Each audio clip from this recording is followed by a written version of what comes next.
आप सभी का स्वागत है हमारे YouTube channel @maths classes SKT में।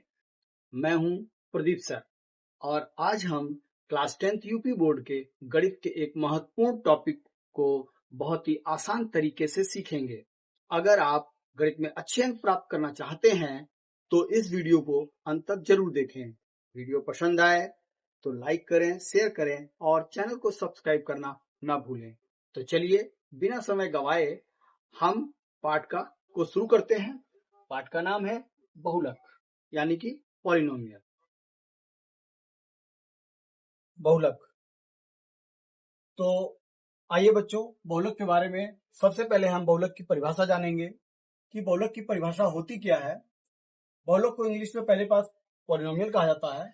बहुलक की परिभाषा है गणित में बहुपद ऐसे बीजीय व्यंजक को कहते हैं जिसमें चर यानी कि वेरिएबल तथा नियतांक यानी कांस्टेंट का उपयोग जोड़, घटाव और गुणा क्रियाओं के साथ किया जाता है तथा चर की घात शून्य या धनात्मक पूर्णांक होते हैं। यानी कि किसी भी चर राशि पर अगर ऋण घात आती है या ऋणात्मक घात आती है तो हम उसे बहुपद में नहीं लेते हैं। धनात्मक घात होनी चाहिए। जो घात होती है, उसकी जो पावर होती है, घात को पावर कहा जाता है, वह धनात्मक होना चाहिए, धनात्मक पूर्णांक होना चाहिए। ठीक है। उदाहरण के तौर पर 3x² + 2x + 1, इसमें चर राशि x है जिस पर दोनों जगह, यहां भी देखिए और यहां भी, दोनों जगह जो है इसकी घात जो है वह क्या है, यहां पर कोई घात नहीं रहती है तो एक मानते हैं, तो दोनों घातें जो है वह क्या है, धनात्मक है। इसके साथ साथ और उदाहरण ले सकते हैं। मान लीजिए 4x + 5 ले सकते हैं, कोई अंक ले सकते हैं, 5 ले सकते हैं। तो ये सारी चीजें क्या कहलाती हैं, बहुपद के क्या है, उदाहरण है।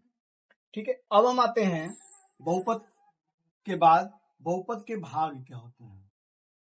बहुपद के भाग, तो बहुपद के भाग जो होते हैं उनको जानने के लिए अगर हम किसी एक बहुपद को लेते हैं, मान लीजिए 4x² + 3x - 7 एक बहुपद लिया।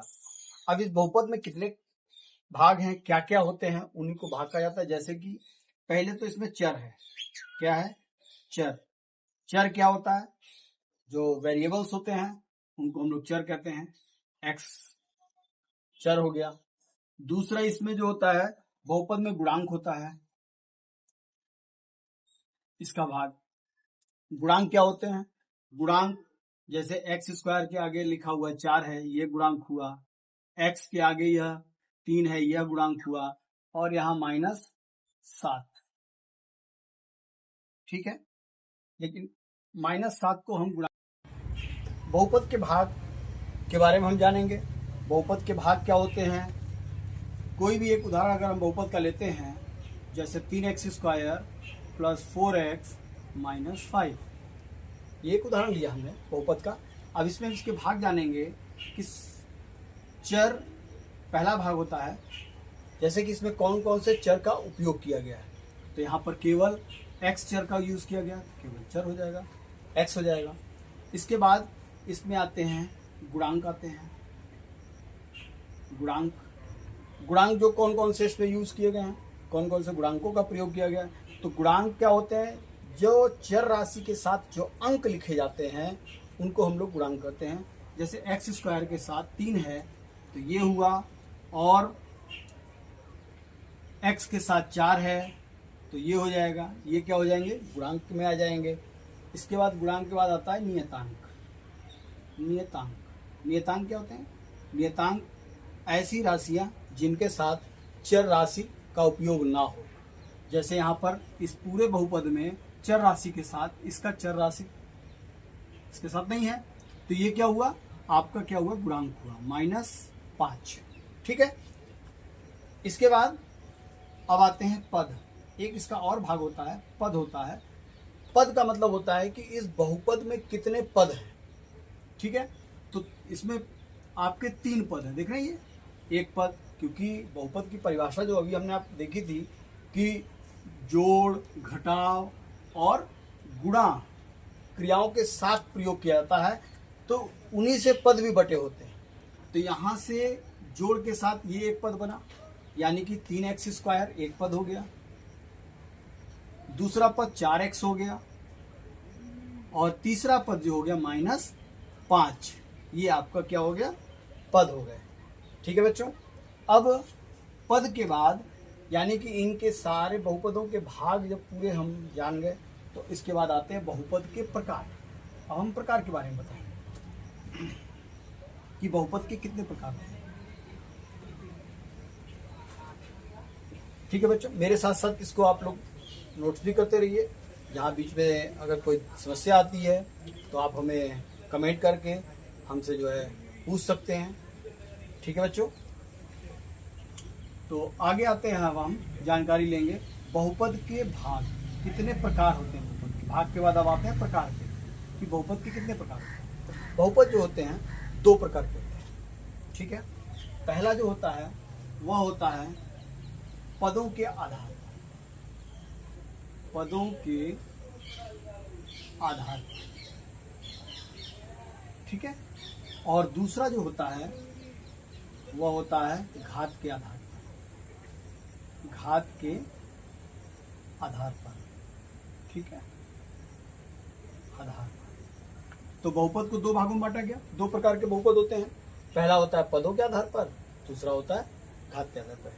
ठीक है बच्चों, अब हम इनके एक एक करके इनके बारे में समझेंगे कि पदों के आधार पर कौन कौन से प्रकार के होते हैं, और उसके बाद घात के आधार पर कौन कौन से प्रकार के होते हैं। तो सर्वप्रथम मैं आपको बताना चाहूंगा कि पदों के आधार पर कितने प्रकार के होते हैं, इसको आप लोग जानिए कि पदों के आधार पर कौन कौन से बहुपद होते हैं। ठीक है बच्चों, तो पदों के आधार पर बहुपद के प्रकार, बहुपद के प्रकार। ठीक है, तो पहला जो होता है पदों के आधार पर बहुपद जो अगर लेते हैं तो पहला आता है एक पद, एक पद या एक पदी बहुलक भी कहा जाता है, इसको एक पदी बहुलक भी कहते हैं। ठीक है, और इसको हम लोग इंग्लिश में देखेंगे तो मोनोमियल कहा जाता है। तो फिलहाल में हम हिंदी की क्लास में हैं तो हिंदी में ही जानकारी लें। तो एक पद जो होता है जिस बहुपद में केवल एक घात होती है, तो उसे हम लोग क्या कहते हैं, एक पद बहुलक कहते हैं। ठीक है, इसका उदाहरण अगर हम देखें,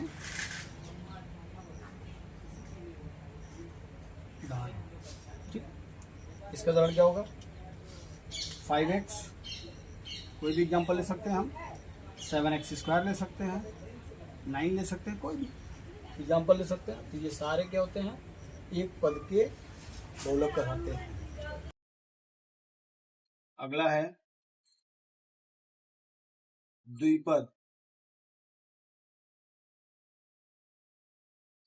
ऐसे बहुपद जिसमें 2 पद होते हैं उन्हें हम लोग क्या कहते हैं, द्विपदी बहुपद या द्विपद बहुपद कहते हैं।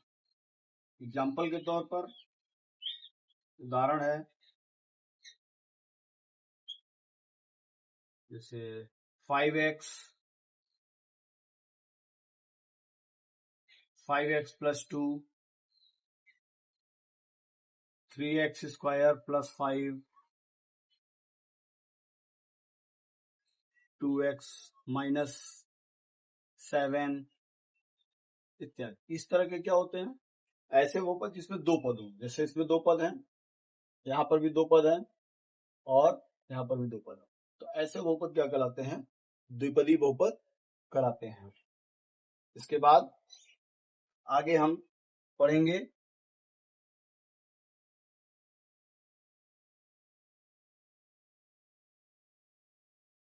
तीसरे नंबर पे आता है त्रिपद। त्रिपद बहुपद, त्रिपद बहुपद कैसे बहुपद होते हैं, ऐसे बहुपद जिसमें 3 पद होते हैं उसे हम त्रिपद बहुपद कहते हैं। उदाहरण के तौर पर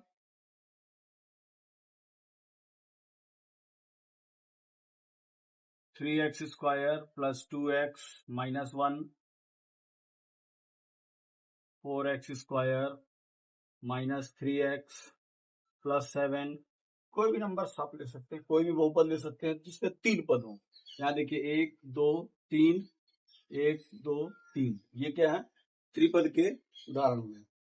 ऐसे बहुपद जिसमें 3 पद होते हैं उन्हें हम त्रिपद बहुपद कहते हैं। इसके अलावा एक और बहुपद होता है चौथा, जिसको हम लोग बहुपद कहते हैं, बहुपद। ठीक है, इसमें क्या होता है? 3 से जब अधिक पद किसी बहुपद में आते हैं तो उसे हम लोग बहुपद कहते हैं। जब किसी बहुपद में 3 से अधिक पद आ जाएं तो उसे हम बहुपद के नाम से जानते हैं। इसमें उदाहरण के तौर पर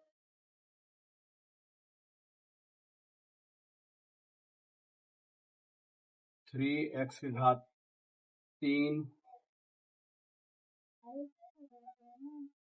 plus 4x² plus 3x minus 1, कुछ भी लिख सकते हैं।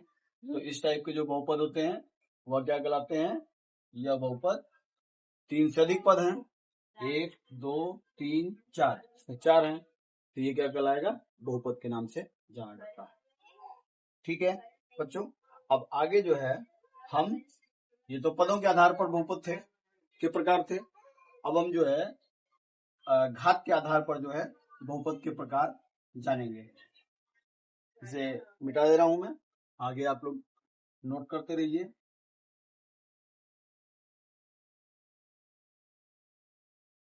अब घात के आधार पर अगर बहुपदों को हम देखें, दूसरा नंबर में आता है घात के आधार पर। घात के आधार पर बहुपद के प्रकार। तो घात के आधार पर बहुपद के प्रकार अगर हम लेते हैं तो पहला आता है, सबसे पहले शून्य बहुपद होता है। शून्य बहुपद, शून्य बहुपद क्या होते हैं? इसका मान हमेशा क्या रहता है? शून्य रहता है। जिसका मान शून्य हो उसे हम शून्य बहुपद कहते हैं। उदाहरण के तौर पर शून्य हम लिख सकते हैं, जिसका मान शून्य। ठीक है, तो उदाहरण क्या लेंगे इसका हम? शून्य। तो ये क्या कहलाएगा? शून्य बहुपद। दूसरा है स्थिर बहुपद।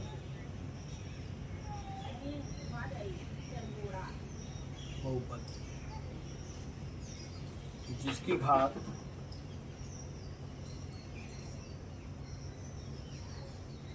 शून्य हो उसे हम क्या कहते हैं? स्थिर बहुपद कहते हैं। उदाहरण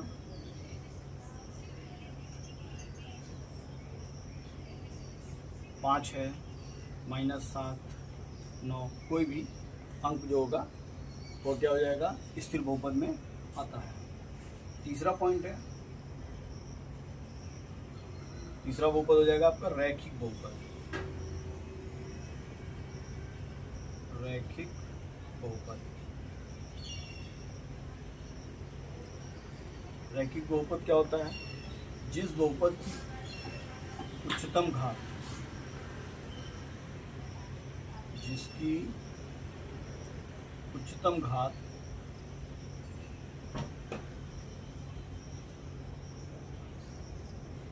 घात 1 हो, जिसकी उच्चतम घात 1 हो उसे हम रैखिक बहुपद कहते हैं। ठीक है बच्चों, इसे नोट कर लिए। आगे जो है और है बहुपद के प्रकार, इनको भी बता दें।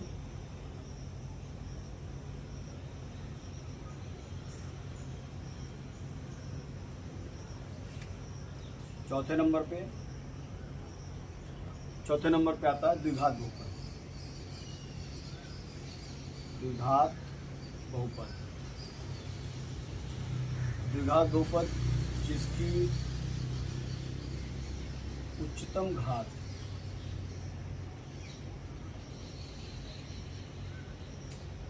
दो हो उसे हम द्विघात बहुपद कहते हैं। जिस बहुपद की उच्चतम घात 2 होती है उसे हम द्विघात बहुपद कहते हैं। उदाहरण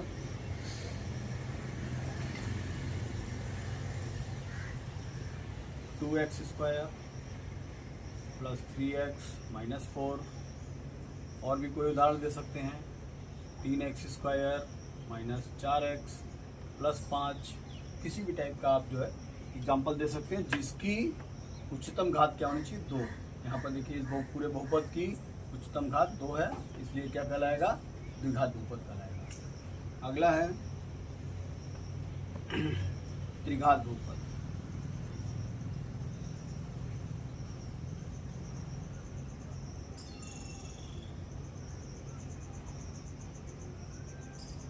त्रिघात बहुपद जिसकी उच्चतम घात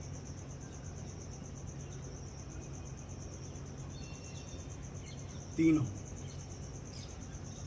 ठीक है, ऐसे बहुपद जिनकी उच्चतम घात 3 होती है उसे हम क्या कहते हैं, त्रिघात बहुपद कहते हैं। उदाहरण के तौर पर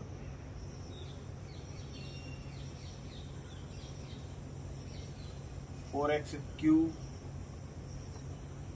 plus 3x² plus 2x minus 4, कुछ भी लिख सकते हैं, कोई भी उदाहरण दे सकते हैं इसमें, जिसकी उच्चतम घात क्या होनी चाहिए, 3। इस पूरे बहुपद में सबसे बड़ी घात जो है यह 3 है, इसलिए इस बहुपद को हम पूरे को क्या कहेंगे, त्रिघात बहुपद कहेंगे। और लास्ट है, छठवां है चतुर्घात। चतुर्घात बहुपद। चतुर्घात बहुपद में जिस बहुपद की उच्चतम घात क्या होती है, 4 हो, उसे हम चतुर्थघात बहुपद कहते हैं। जिसकी उच्चतम घात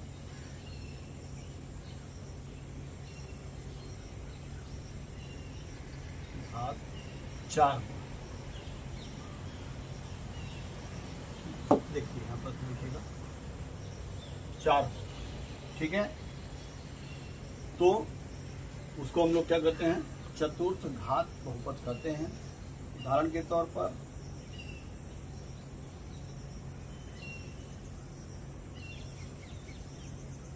3x⁴ प्लस और कोई भी ले लीजिए 4x³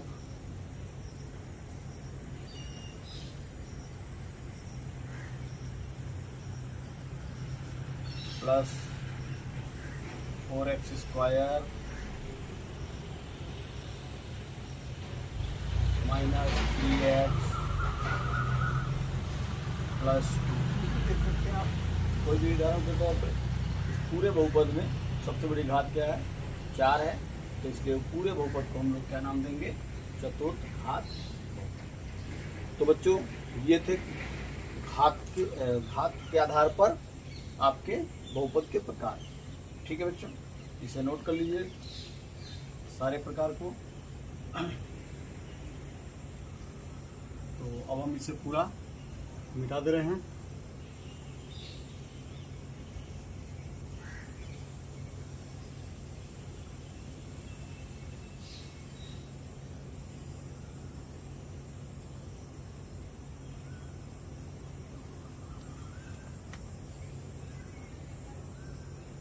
तो ये था बच्चों बहुपद के बारे में।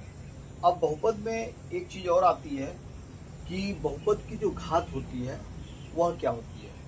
बहुपद की घात किसी भी बहुपद में चर के सबसे बड़ी जो पावर रहती है या जो घात लिखी रहती है उसी को बहुपद की क्या कहते हैं, घात कहा जाता है, जिसे हम इंग्लिश में पावर बोलते हैं या डिग्री बोलते हैं।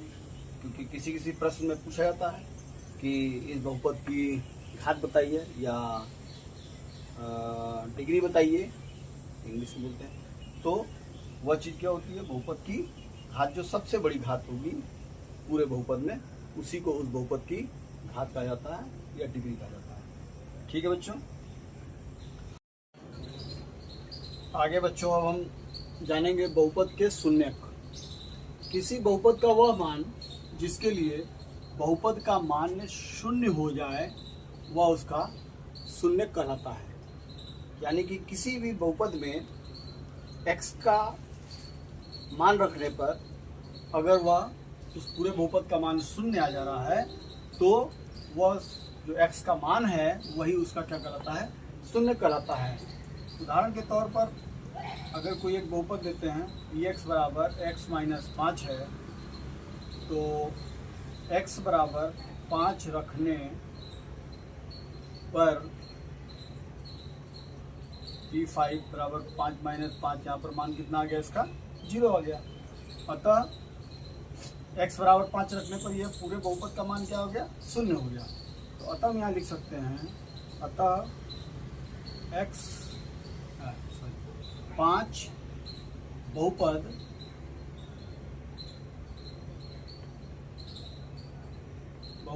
x माइनस 5 का एक शून्यक है। ठीक है बच्चों, तो ये बहुपद के शून्यक हुए। आगे अब हम रैखिक बहुपद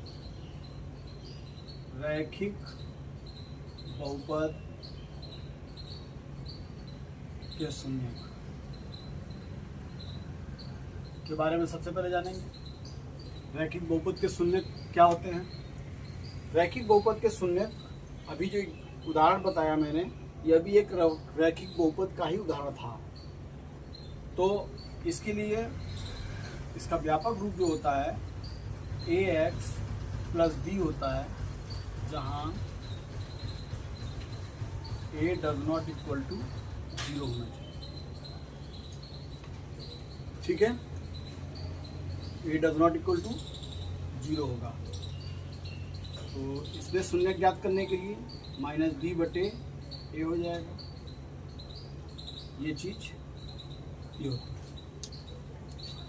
ठीक है, रैखिक बहुपद के शून्यक आपका ज्ञात करने के लिए क्या कर सकते हैं, x बराबर माइनस b बटे a।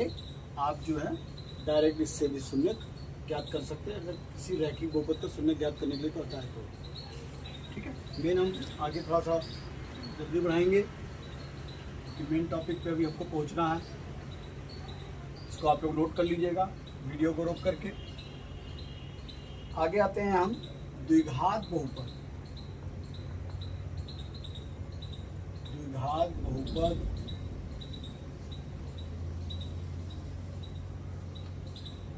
के शून्यक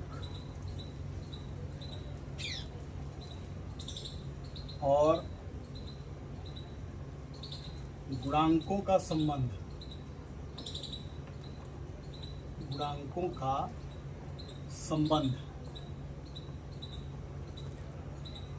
अगला टॉपिक है।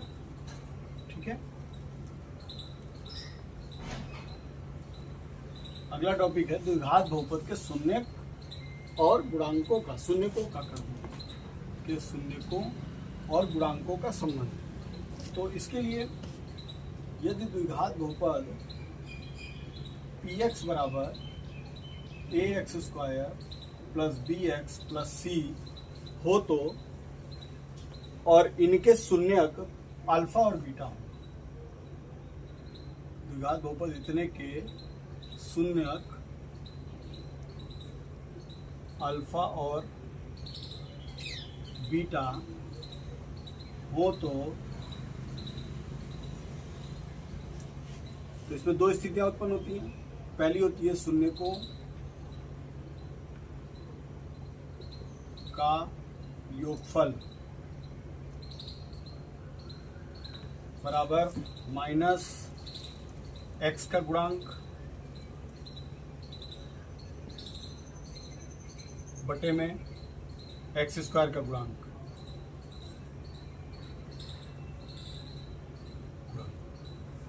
ठीक है, इसी चीज को अगर हम शॉर्टकट में लिखें तो अल्फा प्लस बीटा बराबर माइनस b बटे a ले सकते हैं। ठीक है, ये योगफल का संबंध होता है। शून्य आपके अल्फा बीटा है और गुणांक आपका माइनस b और a है, तो योगफल में एक संबंध हुआ। दूसरा स्थिति आता है शून्यकों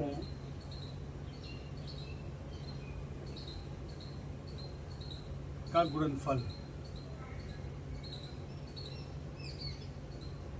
गुणनफल। ठीक है, इसके लिए क्या करते हैं, आपका अचर पद बटे में एक्स स्क्वायर का गुणांक, एक्स स्क्वायर का गुणांक। इसको भी यहाँ करके अगर हम लिखें तो अल्फा गुणे बीटा बराबर आपका सी बटे ए हो जाएगा। ठीक है, ये दो स्थितियां होती हैं शून्यकों गुणांकों को संबंध को दर्शाने के लिए। अब इसकी जो है एक्सरसाइज जो है आपका प्रश्नावली जो है अब हमारी प्रारंभ होगी, जो कि हम आपको अगले वीडियो में आपको प्रश्नावली करके बताएंगे। और अगली वीडियो के लिए मेरा जो है आप लोग चैनल को शेयर करें, सब्सक्राइब करें और बेल आइकन को दबाना ना भूलें, जिससे कि हम आपको जब भी वीडियो डालें तो आप तक पहुंच सके। सभी को धन्यवाद।